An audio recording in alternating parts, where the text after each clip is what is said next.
vamos a comenzar con nuestra segunda mesa del encuentro, que es sobre estudios indígenas queer en Abya Yala, imaginarios, cuerpos y resistencia.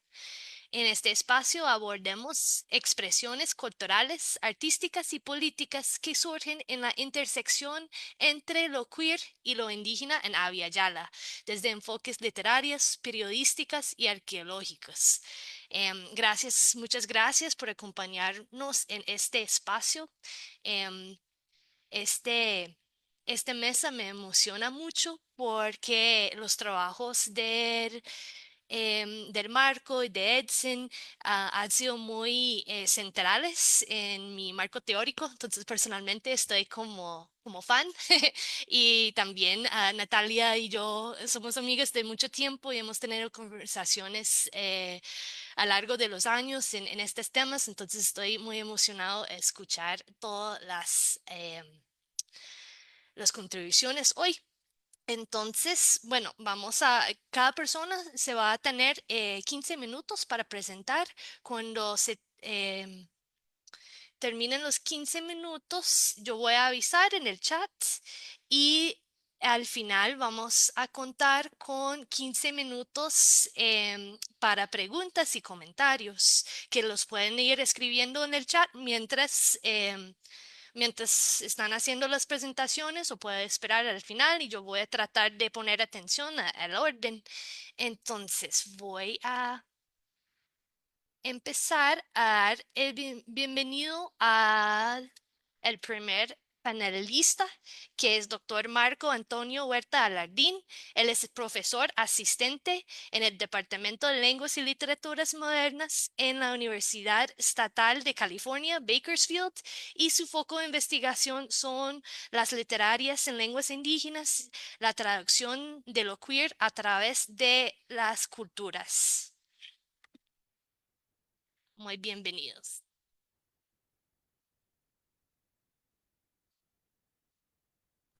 Muchas gracias, Mónica, y gracias a la gente que está por Zoom y por el Facebook Live. Um, Mi ponencia el día de hoy la voy a leer, pero vamos a poder platicar un poco al final. También me complace mucho estar en compañía de Natalia y de Edson. Particularmente parte del trabajo de Edson está referido en mi disertación doctoral. Entonces sí, también me da mucho gusto estar aquí con ustedes hoy, esta mañana. Sueño con ser caballito de mar, raza y sexualidad en la poesía de Alan Peláez López. Am, Abordar las intersecciones entre raza y sexualidad dentro de las comunidades chicanas y latinas en los Estados Unidos es esencial en el actual clima político y social donde la retórica contra comunidades inmigrantes y personas trans y de género no conforme se ha intensificado en la última década.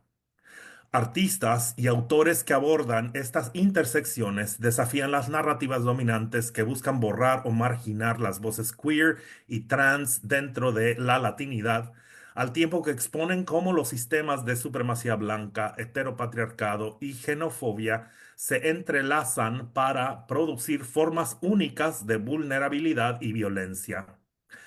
Al centrar las experiencias queer y trans dentro de comunidades racializadas, estas obras crean espacios de visibilidad, sanación y resistencia, ofreciendo herramientas críticas para imaginar y construir futuros más inclusivos y justos. En una época de creciente sentimiento anti-inmigrante y legislación antitrans, tales intervenciones creativas e intelectuales actúan tanto como actos de desafío como visiones de liberación colectiva. La colección poética debut de Alan Peláez López, Intergalactic Travels, Poems from a Fugitive Alien de 2020, explora las complejas intersecciones de raza, género, em, queerness, queericidad y migración a través del lente de las experiencias personales y comunitarias de ella como persona afrozapoteca no binaria.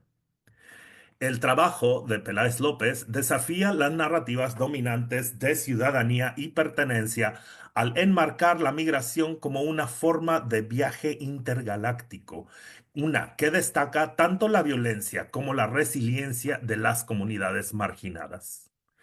La colección sitúa el cuerpo como un sitio disputado donde se intersectan el colonialismo, la violencia de género y la vigilancia estatal, transformando las experiencias vividas de desplazamiento en un poderoso testimonio de supervivencia y resistencia. A través de una poética especulativa y conocimientos afroindígenas, Peláez López crea temporalidades y epistemologías alternativas que desestabilizan las construcciones coloniales de identidad. Alan Peláez López es un poeta, artista y activista afrozapoteca no binaria cuyo trabajo abarca las intersecciones entre la literatura, las artes visuales y la justicia social. Nacide en Oaxaca, México, y criade en los Estados Unidos, el trabajo creativo y académico de Peláez López explora temas de migración, desplazamiento, género e identidad racial, involucrándose frecuentemente con las complejidades de la vida indocumentada y los legados del colonialismo. Su poesía y ensayos han aparecido en importantes revistas literarias y antologías, y su colección poética debut ha sido celebrada por su innovadora mezcla de poética especulativa y crítica política. Además de su obra literaria, Peláez López es una artista visual reconocida cuyas instalaciones y piezas de arte mixto reflejan su compromiso con temas como la violencia estatal, las fronteras y la identidad queer. Como académica, ha contribuido a debates sobre raza, género y migración y ha sido becaria en instituciones de alto prestigio. Actualmente se desempeña como profesora asistente de estudios chicanos en la Universidad de California, Davis. Su activismo está profundamente arraigado en su experiencia vivida como persona queer, anteriormente indocumentada, de ascendencia indígena y africana, y su obra desafía los sistemas de opresión al tiempo que imagina futuros radicales de liberación y pertenencia. Esta presentación se enfoca en el poema Nine-Year-Old Pregnant Boy, que encapsula la exploración matizada de Peláez López sobre el trauma racializado y de género, al mismo tiempo que desafía las estructuras heteropatriarcales y coloniales que buscan disciplinar los cuerpos no conformes. En el poema, Peláez López describe a una niña que se imagina como un caballito de mar, una especie conocida por la inversión de los roles reproductivos, fingiendo llevar criaturas en su vientre. Este acto de juego imaginativo se convierte en una estrategia poderosa para resistir las restricciones de las jerarquías coloniales de género y raza. Al imaginar una forma alternativa de masculinidad arraigada en el cuidado y la vulnerabilidad, el poema de Peláez López exige una transformación radical de las masculinidades latinoamericanas y chicanas, ofreciendo una visión de un mundo en el que las personas trans y no binarias puedan prosperar y ser acogidas. Como si llamara desde otra galaxia, esta poesía exige la normalización de lo que el catolicismo y la latinidad han demonizado como antinatural o alienígena durante siglos desde los primeros viajes transatlánticos que llegaron desde Europa. El poema, cito en inglés, porque no me atrevo aún a traducir al español. Um, I don't think I want to be pregnant, but it was always nice to pretend to be a seahorse and carry children in my stomach and change what I was, who I was, what I did, why I did, why I was. After all, it was my mom's boyfriend who taught me that boy seahorses are the ones that grow the belly and get pregnant. How I miss playing pregnant seahorse in the shower and change what I was, who I was, what I did, why I did, why I was. Fin del La cita. En el poema, una niña se imagina como un caballito de mar, una especie que subvierte las normas reproductivas occidentales y finge estar embarazada. Este acto de juego imaginativo es una estrategia potente para resistir las restricciones impuestas por las jerarquías coloniales de género y raza. Más que una fantasía infantil, este momento es profundamente político, activando la resistencia a través del juego.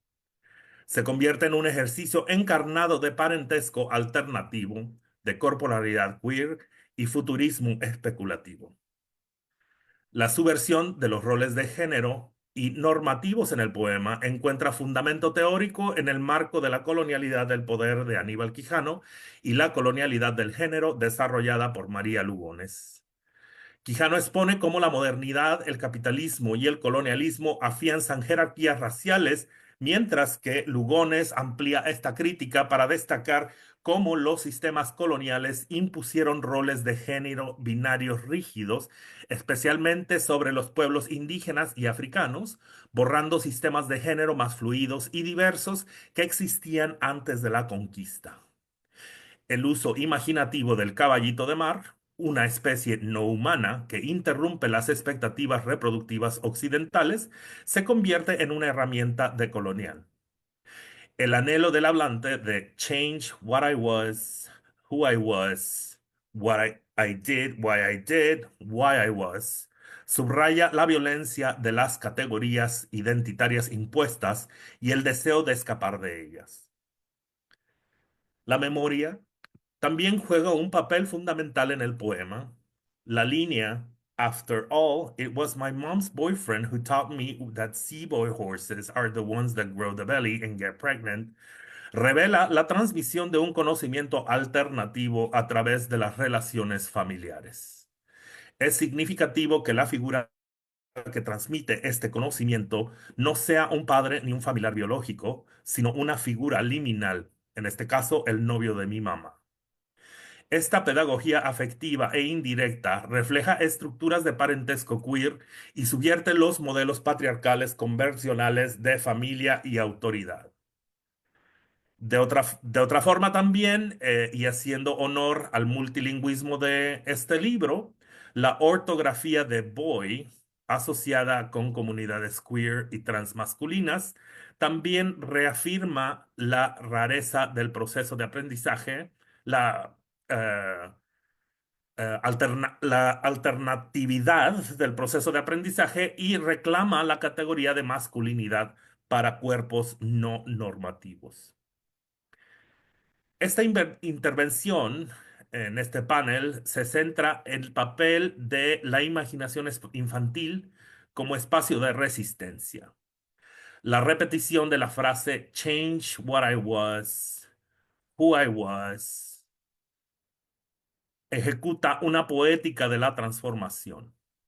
La identificación imaginativa de Lenigne con el caballito de mar permite una disolución temporal de las construcciones coloniales. El acto de volverse caballito de mar, de encarnar una forma de vida en la que el cuerpo masculino gesta, ilustra cómo el género puede ser vivido e imaginado de otra manera. El espacio privado de la ducha se transforma además en un lugar sagrado de autocreación queer. El poema entonces nos recuerda que el juego de les niñas queer no es apolítico, es un sitio de creación de mundos y de rechazo a la normatividad. Como veo que estamos un poco cortos de tiempo, voy a nada más mencionar cómo también este poema está cuestionando los tropos raciales asociados con la latinidad, que al mismo tiempo también están basados en un sistema normativo, ¿no? La latinidad no solo implica una definición etnográfica que excluye personas afrodescendientes y personas indígenas, sino que también borra todo rastro de queericidad o de formas disidentes de sexualidad ya que para la latinidad es importante el sistema binario de género y el heteropatriarcado como norma, ¿no? Como norma de sexualidad. Am, y también quiero destacar también que aunque propiamente el poema no está haciendo gala de conocimiento queer o que esté necesariamente transmitiendo algún tipo de comunidad, el espacio de la regadera se alinea también con lo que Rania Ramírez está definiendo como Native Hubs, que es estos reductos en donde la indigeneidad puede existir en su forma de cosmovisiones, ritualidades, comunidad incluso también. Y este es lo que está haciendo el poema con la regadera y al mismo tiempo también como un espacio para vivir la sexualidad. Um, También el poema está haciendo eco a, porque no es nada más una metáfora, sino un modo que resiste el antropocentrismo al estar buscando esta salida hacia el caballito de mar. Y en ese sentido está haciendo alusión a las cosmovisiones mesoamericanas que hablan de un otro animal en la forma de la tona, el nahual o la shkenda, que es como le llaman los zapotecas. Y para concluir, decir nada más que en última instancia, Nine-Year-Old Pregnant Boy de Peláez López nos ofrece una nueva gramática para comprender la infancia, la queericidad y la masculinidad. Resiste el tiempo colonial al crear futuros especulativos en el presente, rechaza los binarismos de género al insistir en una corporalidad imaginativa, reclama la visibilidad afrodescendiente e indígena dentro de la latinidad al negarse a aceptar la invisibilización y nos invita a repensar no solo lo que es el género, sino lo que podría llegar a ser. Algo tierno, algo juguetón y algo en constante evolución. En el contexto de los ataques legislativos e ideológicos actuales contra la niñez trans y las personas migrantes, este poema se convierte en un manifiesto de supervivencia y alegría. Como intervención en este panel, eh, um, este poema nos recuerda que la infancia queer no es una fase a corregir, sino una fuente de conocimiento epistemológico y de construcción creativa del mundo. Nos llama a escuchar a les niñas queer para no moldearles según la normatividad, sino para seguir sus caminos imaginativos hacia otros mundos posibles y más libres. Muchas gracias. Muchísimas gracias, Marco.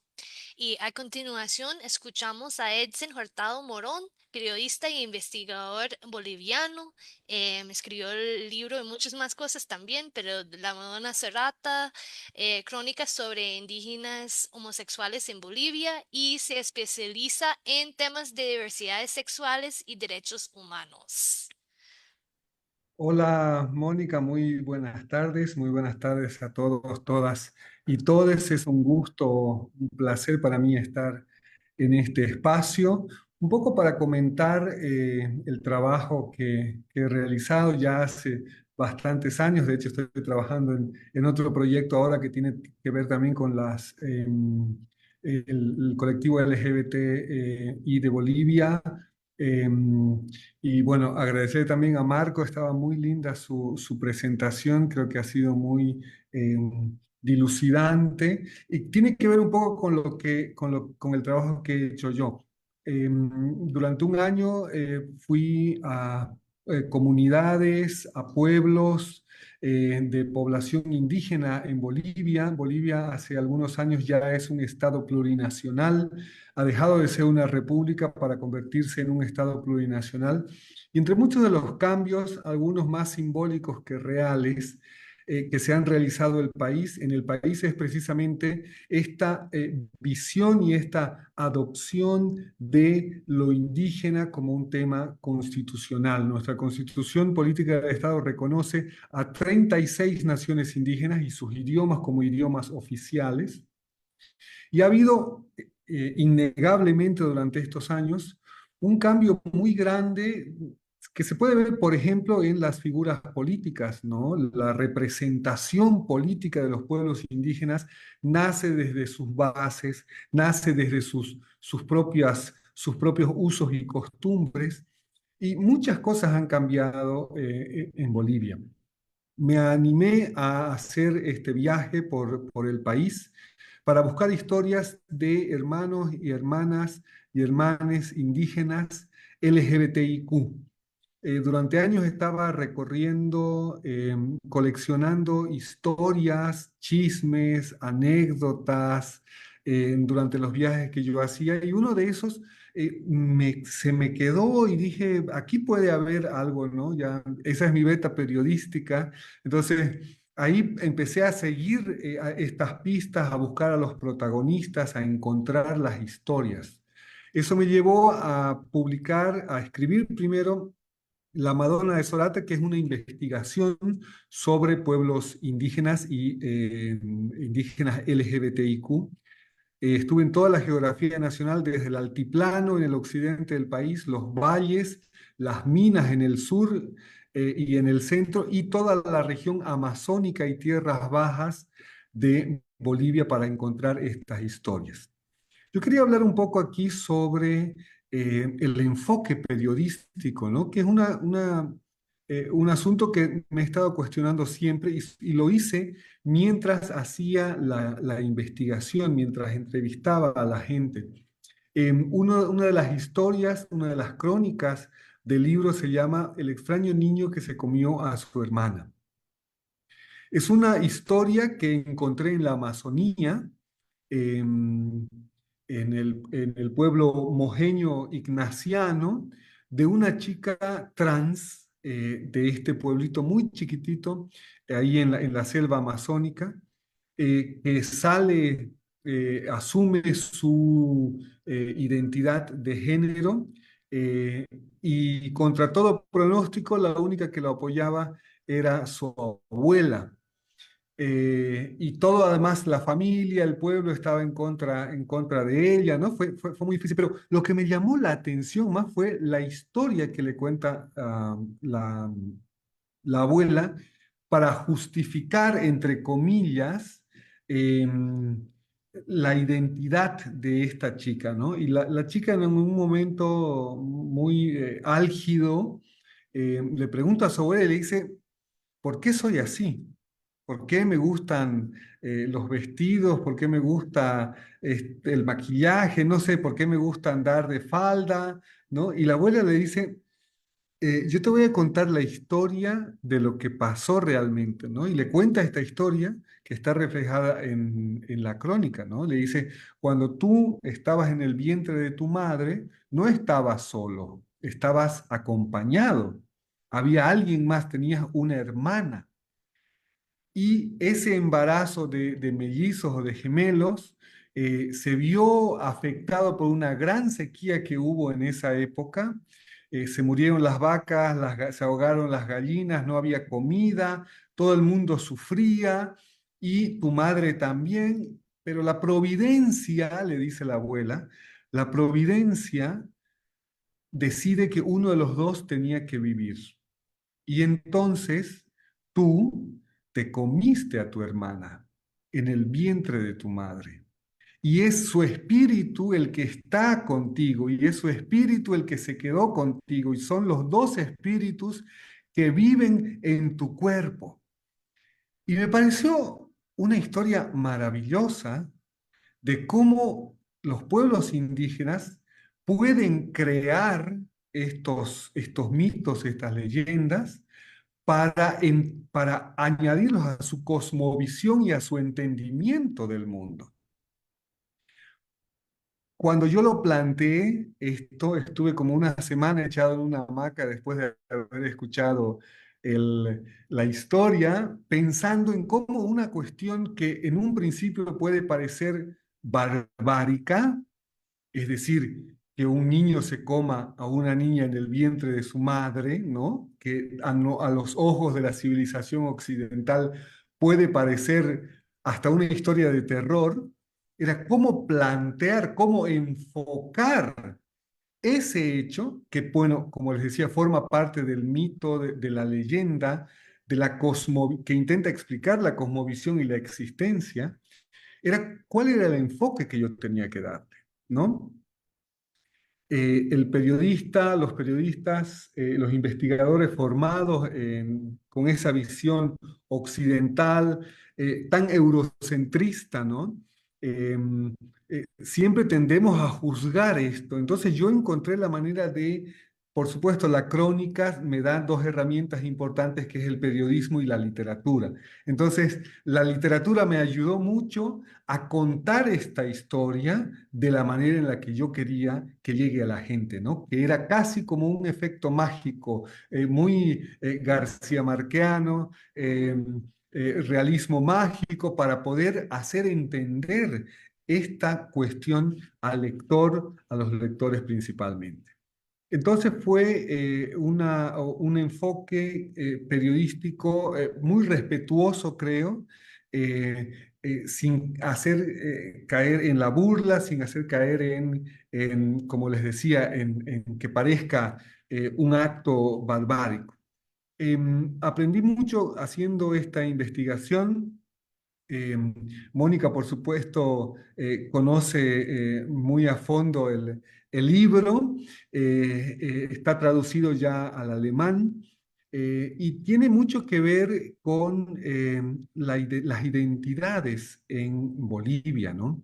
La crónica que le da título al libro, que es La Madonna de Sorata, es una mujer trans, trabajadora sexual, del Alto de La Paz, en el altiplano boliviano.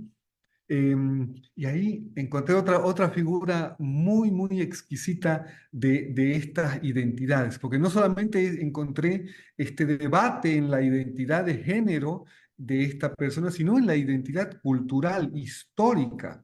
Entonces, esta chica sale del pueblo que se llama Sorata, que es uno de los pueblos más hermosos de Bolivia, y se va al Alto después de una decepción amorosa para eh, buscarse la vida. Y se encontró con un grupo de algunas trabajadoras sexuales y dice, yo voy a ser puta y voy a trabajar en las calles. Y cuando están ayudándole, formándola, la reciben en su casa, ¿no? Sabían que era una mujer trans. Le empiezan a ofrecer ropas, ¿no? Vestidos, pelucas, pestañas, brillo, maquillaje, ¿no? Y una de las cosas importantes de la historia que a mí me gustó mucho era que la Madonna, precisamente, rechazó todo eso.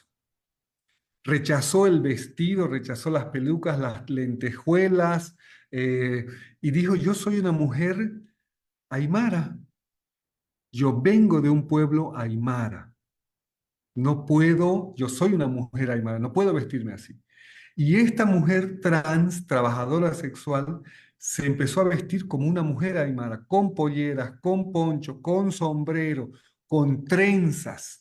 Entonces, ese arraigo, esa otra identidad de género, esa otra identidad cultural heredada, calaba muchísimo más de lo que nosotros pensamos o vemos al momento de entender o querer entender la identidad de género de las personas trans. Me conmovió muchísimo esa idea de que la identidad está ligada completamente a lo cultural. Por más de que hubiera sufrido un montón en su pueblo, de que hubiera sido echada, de que hubiera sido discriminada probablemente, esta chica era una mujer aymara y se consideraba una mujer aymara. Ese también fue otro de los descubrimientos y fue otro acercamiento a la investigación desde el periodismo para entender esos debates, ¿no? Em, y por último, comentarles también, estuve en el Chaco boliviano con la comunidad guaraní, aquí en Tierras Bajas.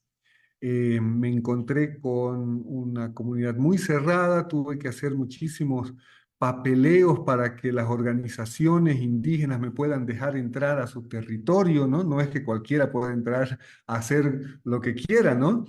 Em, y me encontré con una situación particularmente difícil, dos niños, bueno, dos adolescentes. Es una historia que encontré, ¿no? Fueron encontrados besándose, teniendo relaciones y fueron expulsados de su comunidad, Itanambicua se llama, aquí en el Chaco boliviano, por los caciques. Y los caciques eran sus padres. Me llamó mucho la atención también eso y empezamos a hablar de varias cosas con la gente a la que yo entrevistaba y una de ellas eran los derechos humanos y ahí entendí todo este proceso que seguramente Marco, Mónica, algunas personas han estudiado a muchísima más profundidad que yo, por supuesto, y es el tema de la neocolonización, ¿no? La nueva colonización. Y es ese tema que a mí me hace una cuestionante muy grande permanentemente, ¿no? Es cómo llegamos a las comunidades indígenas en este caso con nuestra Carta de las Naciones Unidas, con nuestra Constitución Política del Estado, con nuestras resoluciones administrativas, le decimos, hey, oigan, ustedes indígenas están en contra de las Naciones Unidas, tienen que cambiar completamente su quehacer, por más de que a nuestra visión, quiero decir, esté mal, por más de que, ¿no? Quiero decir, sigo con esta mirada occidental, ¿no? Y ustedes tienen que cambiar una tradición, unos usos y costumbres de cientos de miles de años heredados por su comunidad, porque la ley lo dice, ¿no? Porque nuestra ley lo dice, porque la convención social del mundo ha establecido que eso que ustedes hacen está mal. Entonces, creo que es un tema que se podría debatir en algún otro momento, en algún otro espacio, es esa colonización, esa neocolonización que se hace también, ¿no? Eh, y es como muy difícil encontrar espacios para reflexionar sobre esto, porque creo que es un tema muy importante. Si bien Bolivia durante estos 200 años, estamos a punto de cumplir 200 años, nuestro bicentenario va a ser el 6 de agosto del 2025, tiene una larga historia de resistencia. Los pueblos indígenas en Bolivia, como en muchas partes del mundo, han resistido muchísimo. Y toda esta multiculturalidad, esta plurinacionalidad que nosotros tenemos, ha sido gracias a la resistencia de los pueblos indígenas a la colonia sobre todo. Y por supuesto, creo que es un tema importante. Nosotros tenemos una línea, el Estado, el gobierno tiene una línea de descolonización y despatriarcalización, que muchas veces queda en el discurso, pero que siempre hay elementos importantes que se van tejiendo en esta idea de cambiar, mejorar y profundizar las relaciones de los ciudadanos. Eso sería, Mónica, mi participación. Un poquitito para comentarles. El libro La Madonna de Sorata está eh, disponible en internet gratuito. Ustedes lo buscan como Indígenas Homosexuales. Es una investigación que está para descargarse gratuitamente. Y bueno, ha sido un gusto. Yo encantado de participar, de escuchar las ponencias y voy a seguir, por supuesto, esta tarde participando, estando con todos los ponentes. Muchísimas gracias, Mónica, por la invitación. Muchísimas gracias, Edson.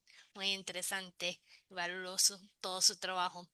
Y ahora damos la palabra a Natalia Lucía Villalobos, que estudió arqueología en la UCR, un máster en antropología social por la Universidad de los Andes, Bogotá, y doctorando, y es docente de la Universidad de Costa Rica y em, también consultora.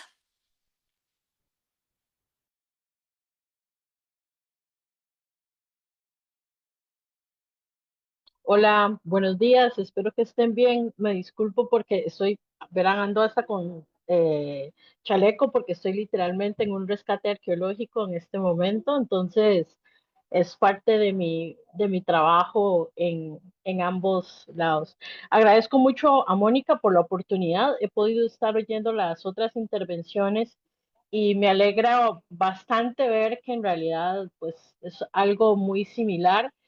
Eh, Lamentablemente, como tengo una conexión un poco deficiente, no pude mandar mi presentación, pero pasé unas fotografías que quiero que hablemos. Voy a enmarcar mi reflexión, mi charla este día es sobre reflexiones sobre presentaciones escultóricas e imagen corporal en la época precolombina. Entonces, hay que enfocar en dos aspectos esta parte de lo que es la investigación en arqueología.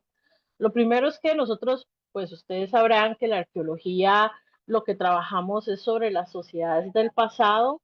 Muchas de ellas ya no son informantes, sujetas que podemos contactar directamente, sino que es a través de la cultura material, pues que nosotros podemos trabajar. Entonces, hay algo muy importante para nosotros y es la ubicación del tiempo y del espacio.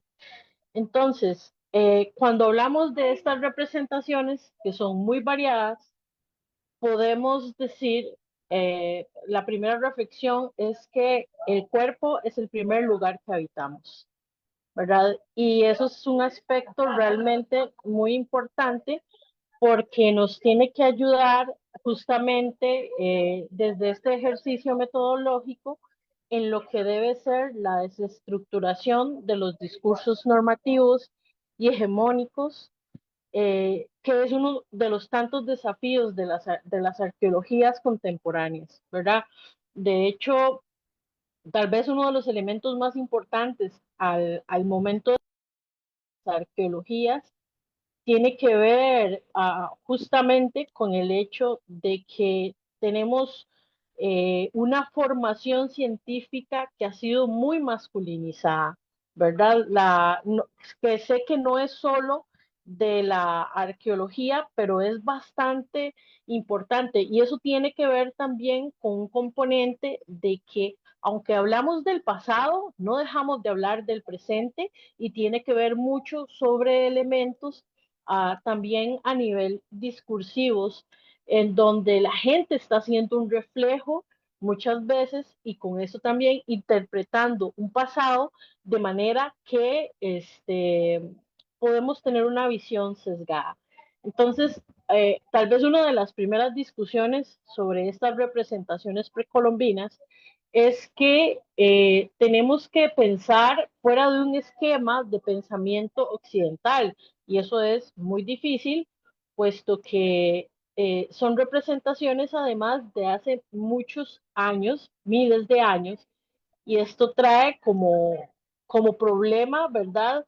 Eh, que las materialidades son importantes, ¿verdad? Son importantes entonces estas representaciones porque nos ayudan a mirar un poco no solo la tecnología, sino las personas que estaban detrás de este tipo de representaciones.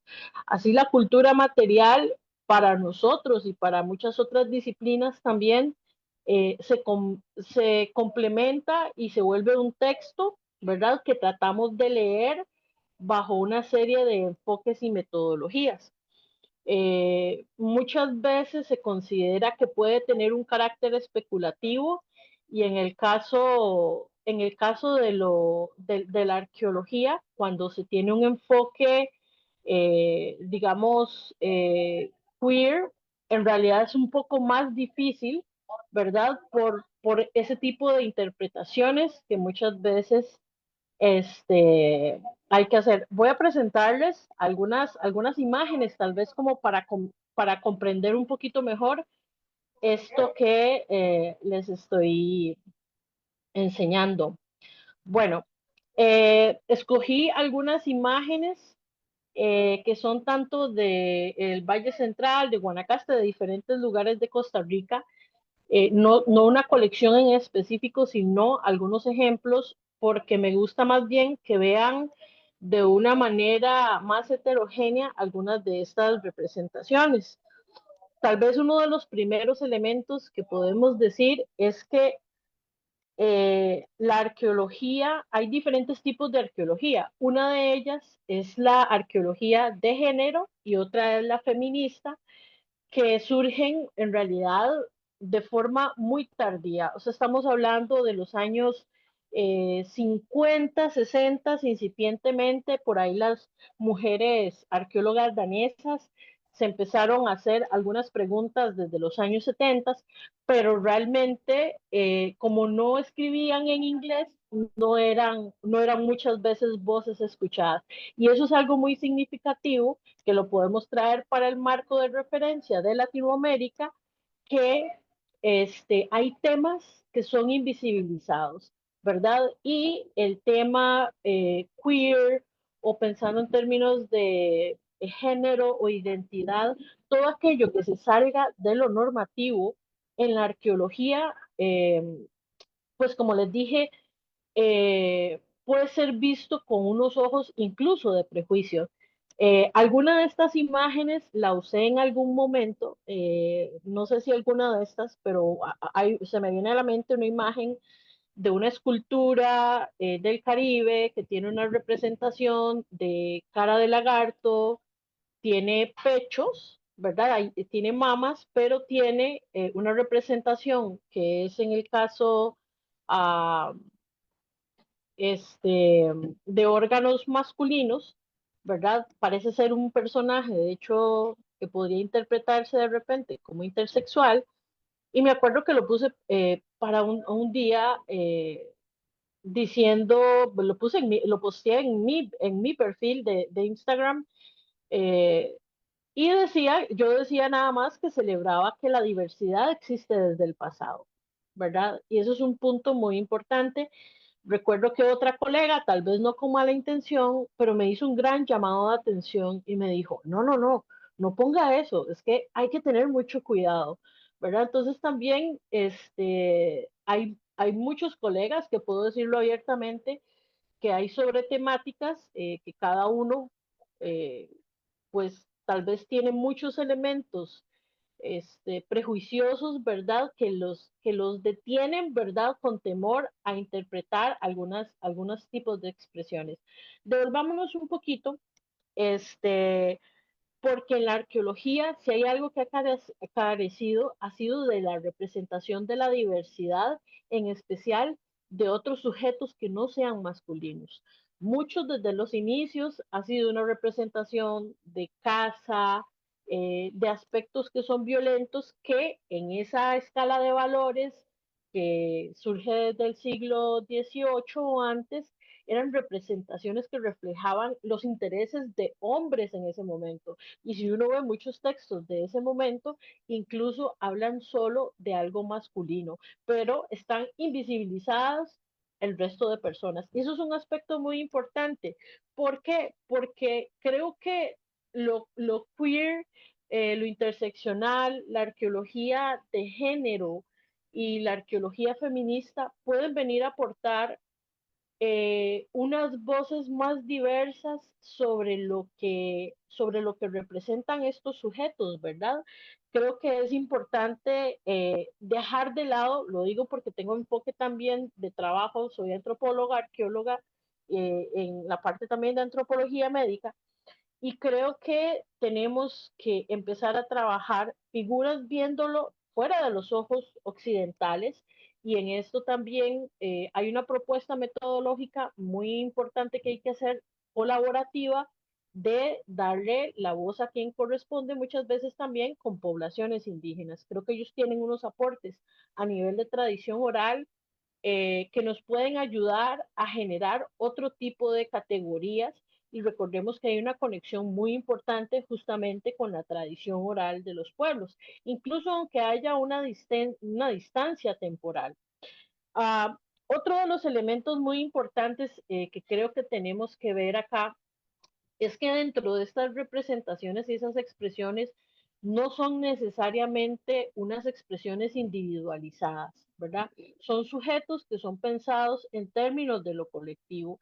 Y aquí algo muy importante que creo que es muy estimulante con estas imágenes que pueden ver, es que hay muchas figurillas que son representaciones, si lo vemos en su expresión, muchos cuerpos femeninos, ¿verdad? Y eso creo que tiene un papel muy importante en la noción del cuidado. A ver, estas nociones de cuerpos no tienen absolutamente, y en eso creo que hay que tener la mente abierta también para entender que necesariamente la expresión, ¿verdad? Hay muchas barreras, en especial a nivel ideológico de lo que se siente, de lo que se representan, ¿verdad? Sujetos con cuerpos muy diversos. Creo que ese es uno de los puntos más importantes también aquí, que viene a traer diversidad no solo a nivel, digamos, de representaciones que pueden ser representaciones incluso de sujetos, por ejemplo, del mismo sexo, ¿verdad? Juntos, unidos, sino que nos permite, creo que la arqueología como ciencia y como una herramienta tal vez transdisciplinaria para otras ciencias hermanas y otras disciplinas como tal, nos puede ayudar a salir justamente de una noción no solo de la parte, lo que es la parte normativa, sino también que nos permite comprender identidades colectivas. Aquí tal vez eso es algo muy importante. Creo que en arqueología muchos de los sujetos son representados incluso eh, donde los cuerpos necesariamente no son expresiones explícitas o, digamos, sexualizadas, como tal vez nosotros las entendemos, sino que ustedes pueden ver que hay otros elementos también, además de estos, en cuanto a adornos, tatuajes y demás, que nos están hablando de una identidad colectiva. Creo que ese es un punto muy importante que nos puede ayudar también a hablar sobre lo que es la arqueología, sobre lo que son los sentimientos también de pertenencia y la conexión que tienen las poblaciones indígenas, digamos, con todos estos sentidos de ancestralidad.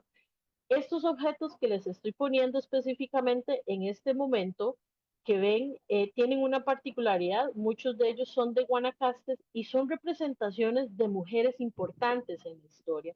Entonces también es algo muy, muy interesante porque tenemos que quedarnos en un lugar muy importante, y es que la arqueología feminista lo que busca principalmente también es buscar una mirada alternativa de lo que nos han dicho los discursos oficiales, ¿verdad? No tiene que ver solo con lo que se mira, sino que nos invita a hacer justamente una revisión de las narrativas tradicionales, cuestionar estereotipos, las tradiciones sobre lo que hemos entendido como género, expresión de género, también y la sexualidad en el pasado, también recuperar justamente esas experiencias de género, identificando y analizando cuáles son los roles en estas sociedades antiguas y promoviendo incluso la igualdad. Ese es otro aspecto muy importante.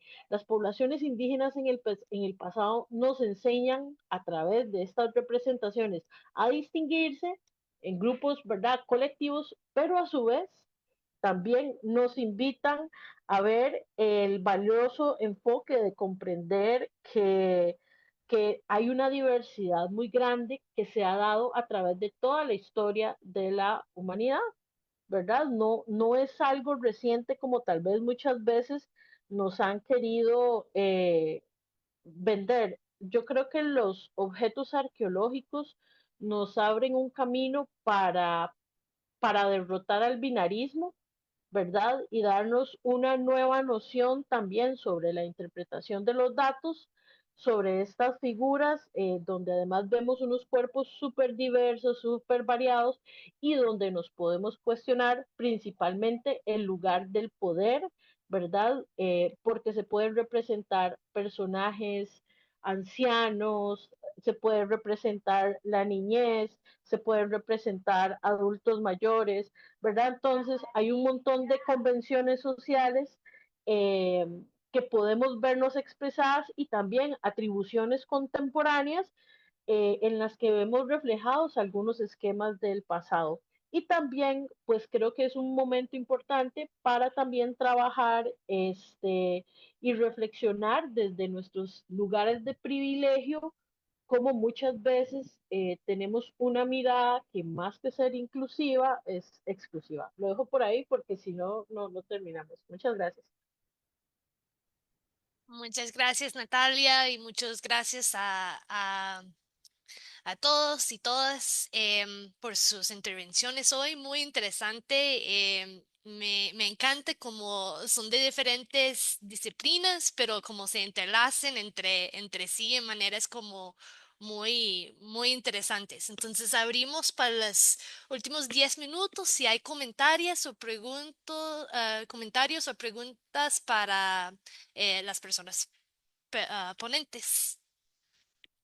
Erika.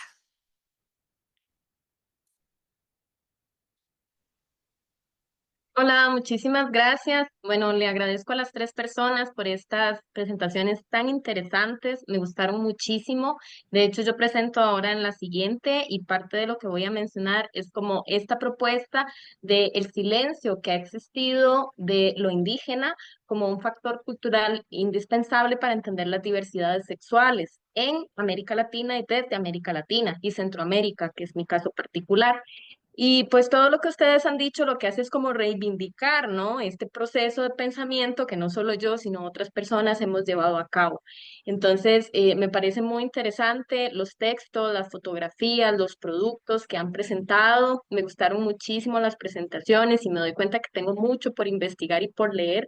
Así que realmente lo que quiero es, más que preguntarles, agradecerles muchísimo las propuestas y también, de alguna manera, no sé, a veces cuando investigamos nos sentimos un poco soles en el mundo, ¿verdad? En solitario, quiero decir, y poder ver los productos de otras personas es un incentivo para saber que vamos por un buen camino y que estamos construyendo algo importante en conjunto, aunque no seamos realmente un conjunto físico, pero sí ideológico. Muchas gracias.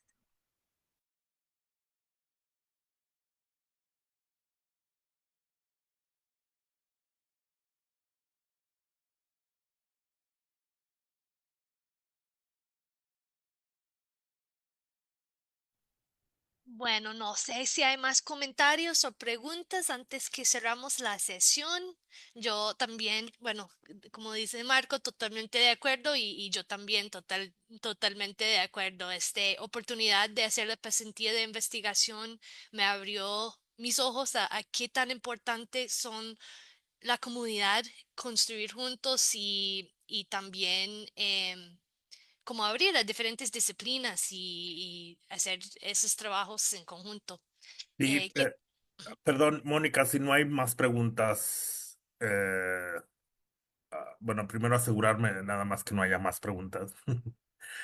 Pero quiero abordar y estresar, bueno, enfatizar esto que comparte Erika, porque es al momento de estar haciendo mi trabajo de investigación, ahora estoy ya incursionando como a otros artistas, otros escritores, pero inicialmente sí este sentimiento de soledad que los investigadores usualmente tenemos, porque la investigación es un trabajo en solitario, se vuelve aún más agudo cuando estamos hablando de un campo tan específico y tan vulnerable como esta intersección entre la etnicidad o la raza y la diversidad sexual o la diversidad de género, ¿no? O la variación sexual y de género.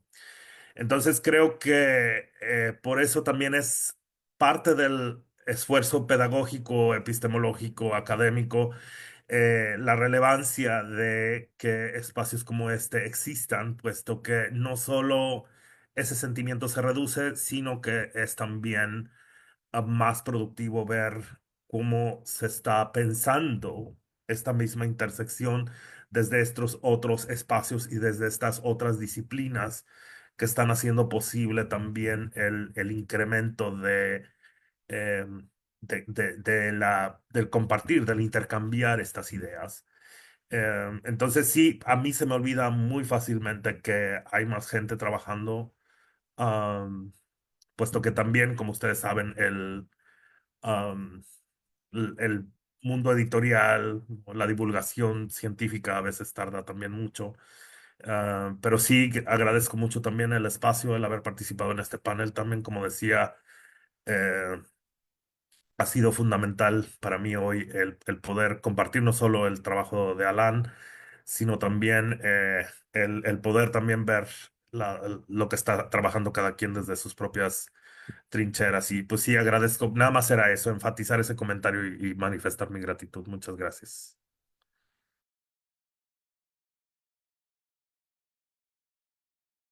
Gracias, Marco. Y bueno, tenemos tiempo para una pregunta más o otro comentario antes que cerremos, si alguien quiere. Y para leer el comentario de Alexandra, muchas gracias por sus excelentísimas presentaciones. Gracias por compartir todos sus conocimientos y reflexiones. Hoy nos abren nuevos caminos y necesitamos comunidades de diálogo y de intercambio. Mónica, tal vez yo pues quería enfatizar, agradecerte a vos por toda esta organización, porque sé que no es nada fácil juntar a tantas personas en un solo día y ha sido con mucho tiempo y mucho esfuerzo, pero también definitivamente creo que hago eco de ese comentario de acompañar, de sentirse, aunque sea a la distancia, acompañadas, acompañados y acompañadas en todo lo que estamos haciendo, ¿verdad? Y qué bueno, ojalá que estos espacios se puedan seguir haciendo y ojalá de manera presencial eh, para seguir compartiendo esto, porque a mí me parecería magnífico y muy importante, muy pertinente también por la situación mundial de lo que está ocurriendo ahorita, tal como lo dijo el invitado inicial, ¿verdad? El invitado principal, eh, crear nuevas alianzas y investigaciones también transdisciplinarias que nos permitan ver al pasado, pero en especial también al presente, ¿verdad? Y qué nos dicen todas estas investigaciones sobre nosotros mismos.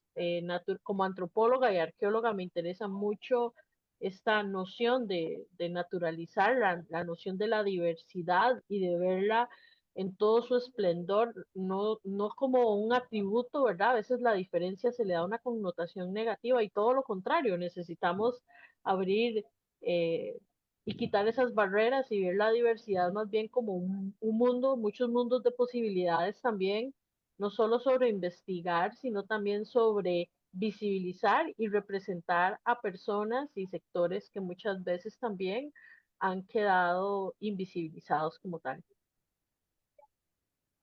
Gracias. Gracias, Nati. Completamente de acuerdo. Bueno, yo creo que por ahora lo podemos cerrar aquí para tomar un descanso para almorzar, pero bueno, quería agradecer los tres por estar aquí hoy y bueno, decirles en persona, no en persona, que leo sus trabajos y que estamos en comunidad y muchas gracias por sus contribuciones.